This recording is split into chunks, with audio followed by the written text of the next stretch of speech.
קח את המשפט האחרון שלו בשיחה עם הרב ברגמן, שהוא אומר לא ייגעו בלומדי התורה. וזה האירוע בסוף מבחינת הסיעות החרדיות, בעיקר ש"ס ודגל התורה.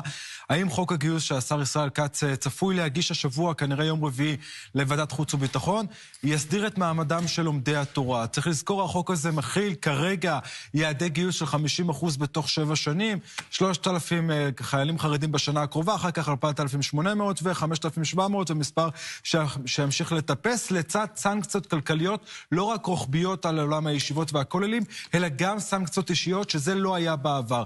ודרי וגפני צריכים להעביר את החוק הזה לפני שמגיעים בכלל למשוכה של הכנסת, של הקואליציה, להשיג לכך רוב, הם צריכים להעביר את זה בהנהגה הרוחנית שלהם.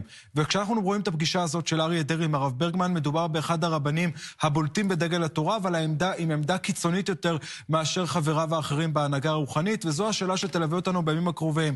האם אריאל אטיאס, אריה דרעי, משה גפני ואחרים שמנהלים את המשא ומתן מול ישראל כץ, לפני שהם מגיעים למשוכה של הכנסת, של הקואליציה, האם יש להם 61 אצבעות, האם הם מצליחים להעביר את החוק הזה בבית פנימה, בתוך הבתים של הרבנים? צריך לזכור